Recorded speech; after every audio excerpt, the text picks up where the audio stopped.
Hey everyone, I'm Chrono from the Headphone Show, and today with me I have the RAD-0. Now, this is Rosson Audio Design's first headphone, but it's also the culmination of Odyssey co-founder and former CEO Alex Rosson's experience in headphone design as well as sound engineering.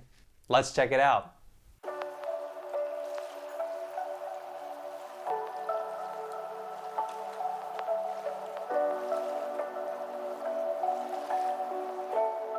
Okay, so let's start off this video by talking about the basics. So the RAD-0 is an open back headphone that retails for $2,600 and it's using a 66mm planar magnetic transducer. It's also an artisan headphone as no two units will ever be the same. They each feature their own unique visual design and they're all handmade in California in the USA. For power requirements, the RAD-0 come in at an impedance of 29 ohms and a sensitivity level of 98 dB per milliwatt.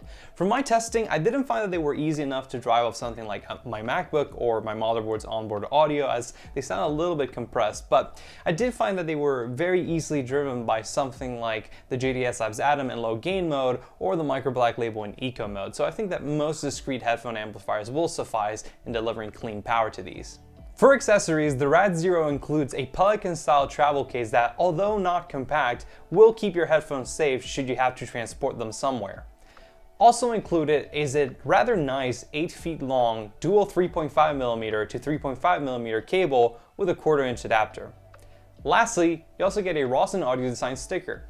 Moving on to build, the RAD-0 is one of the most solid feeling headphones I've gotten my hands on.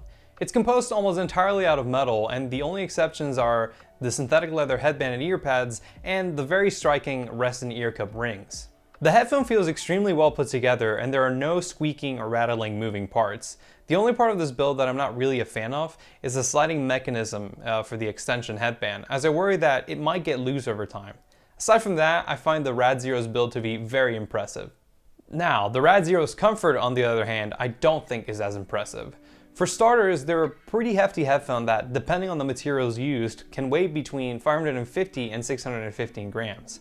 For me personally, the weight is not that big of an issue, but it can certainly be a deal breaker and source of discomfort for others.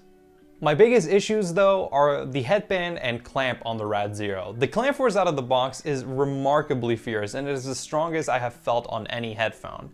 When I first tried these on, I could not wear them for more than 30 minutes as they put some serious pressure on my jaw and temples. They even left my head sore for a while after listening.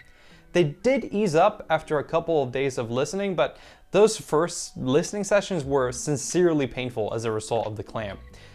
Now, the headband I think features a very poor design as it relies on a single cushion at the center which concentrates the weight and creates a pressure point on my head. I think that the RAD-0 would have benefited greatly from something like a suspension style headband design or at least a larger surface area with which to distribute the weight.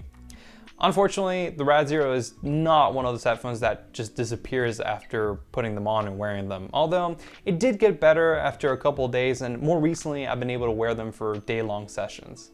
Okay, so we finally get to talk about how these sound, and after I got over the comfort issues and I actually had the chance to listen to them for a while, I have to say that the RAD-0 has seriously impressed me. I think that this is the headphone that out of the box I've found the most enjoyable, and you know, if I had to describe it briefly, I'd say that it has a very welcoming but very natural sounding tonality. You know, I would describe it as having well-defined bass, a little bit of warmth, very rich mids, but with a lush and realistic presence and a pleasant treble range. So I don't want to give too much away in this introduction to the sound section, and there's more to a headphone's overall sonic experience and performance than tonality alone. So yeah, without further ado, let's talk about how these perform. As always, we'll start off by talking about bass, which I think is fantastic on the RAD-0, and it reminds me a lot of the kind of bass you get on full-size LCD series headphones. So for extension, it performs great, as to me it sounds like it very easily reaches down to 20 Hz, and it does deliver that deep sub-bass rumble. I also think that the bass here has a very nice, enjoyable, and adequate level of presence as its bass shelf under 100 Hz sits 1 or 2 dB lower than that suggested by the 2018 Harman target curve. Additionally, they do have a slight touch of warmth between 150 and 200 Hz, but it's very subtle and it never feels like it actually upsets the balance in the bass region. Also very important to mention is that the lows here are very well defined and articulated. And I actually think that they're even better articulated than that of the LCD2 and Focal Clear. So overall, I'd say that the bass on the RAD-0 is very full sounding, very enjoyable, but it never sacrifices its control or definition. Okay, so moving on to mid-range, this is undoubtedly my favorite region of the RAD-0's frequency response, as to me, the mid-range tuning here is probably the most enjoyable and realistic sounding that I've heard in a headphone. So the lower mids are presented exceptionally well. They have a very good tonal richness that never feels like it's overdone or congested, and it gives instruments and especially vocals, it makes them very powerful and full-bodied. I also find that the upper mid-range is very well tuned. They have just like the right amount of energy, I think, for me, in the region between 2 to 5K. So instruments like brass instruments, pianos, guitars, and again, vocals have a very realistic but adequate amount of presence that never came across as forward or shouty to me. Another very impressive element of the RAD-0's mid-range is their resolution. So these present a remarkably clear and transparent image of the mids, and I think that they're easily on par with the Head Audio headphone and the HD100S in that regard, and they eclipse the performance offered of other headphones like the Focal Clear or the LCD2. It's really unusual for me not to comment something on the mid-range, as I always find myself thinking it's like, oh, it's a little thin here, or maybe it sounds a little boxy, or it's a little too forward for me, but it really wasn't the case at all for me on the RAD-0. And sincerely, for my sound tastes and preferences, I feel like this is the most enjoyable, natural mid-range that I've heard from any headphone in its stock configuration thus far.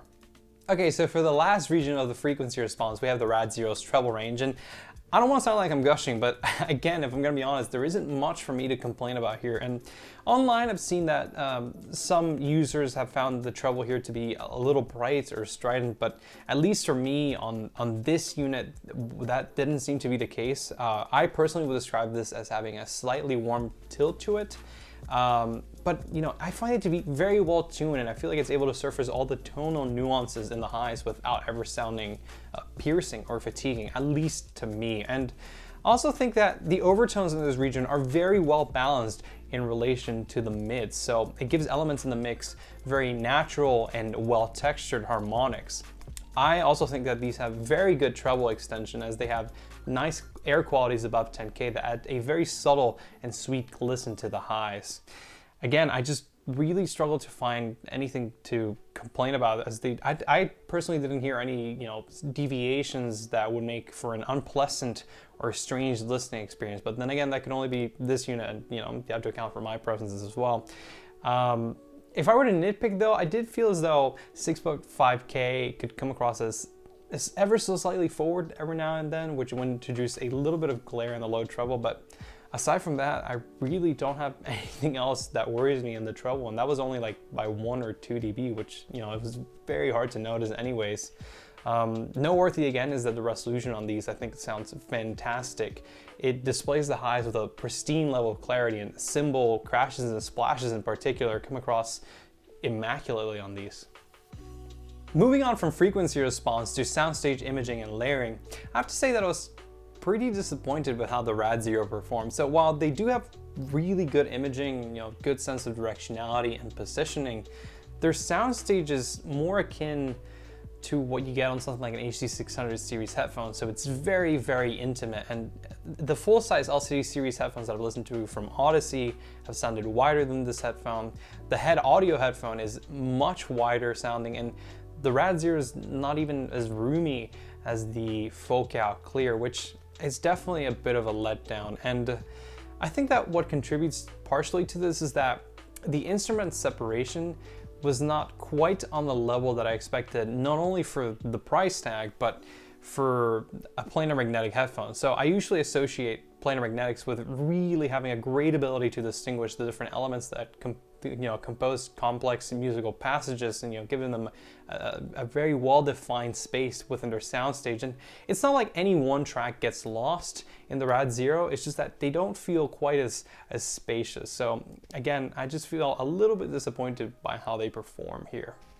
Unlike the Soundstage, I think that the RAD-0 actually has very good dynamics, and while they don't come across to me as having as much slam as the Focal Clear or the Odyssey LCD2, I still feel like they deliver a very satisfying physical impact in the low notes. So percussive instruments, especially things like kick drums, deliver a very satisfying low-end punch, while instruments like pianos, guitars, snares, and xylophones have a very nice strike and attack in their upper registers that add this feeling of like weight and tension behind the way that they're played. So while this isn't the most strong headphone in terms of punch and slam that I've listened to, I still think that they make for a very engaging and enjoyable listen.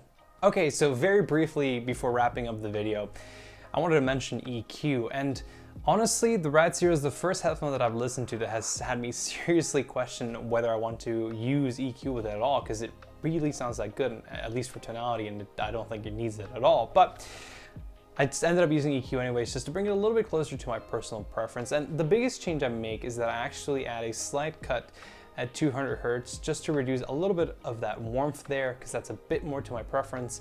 And I also reduce 6.5K just a touch, just to make sure that that occasional glare doesn't pop up again, or that it ever comes across as forward or anything like that. So if you're interested in checking out my EQ profile for the RAD-0 or for other headphones, there's a post I've made on the Headphones community forums that has a list with all my EQ profiles and presets. So if you want to check that out, there's going to be a link to that in the description down below. So what are my final thoughts on the RAD-0? Well, given its Odyssey heritage, it's really unsurprising that a lot of its sonic characteristics as well as its presentation are very reminiscent of that of LCD series headphones.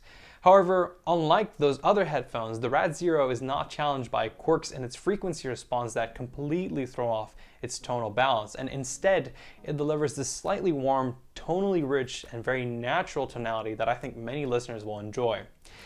Admittedly, for me, it was a little bit held back by the comfort issues that I mentioned earlier, as well as the slightly lacking soundstage. But if comfort's not a problem for you, or if you're not looking for a super big soundstage and you actually like the more intimate presentation, then I really think that the RAD-0 is a fantastic option that I will gladly recommend. And I truly believe that when you combine its really good tonality, really good technical performance because it has really good detail, as well as its artisan design, the RAD-0 is amongst the best planar magnetic headphones currently available in the market. Anyways, that is all for me today. I hope you enjoyed this video or found it helpful. If you did, do consider dropping a like on this video, and if you want to learn more about the RAD-0 or other headphones, I highly encourage you to check out the review section available on headphones.com. For more headphone and audio content, stay tuned by subscribing to The Headphone Show. Until next time, this is Chrono signing off.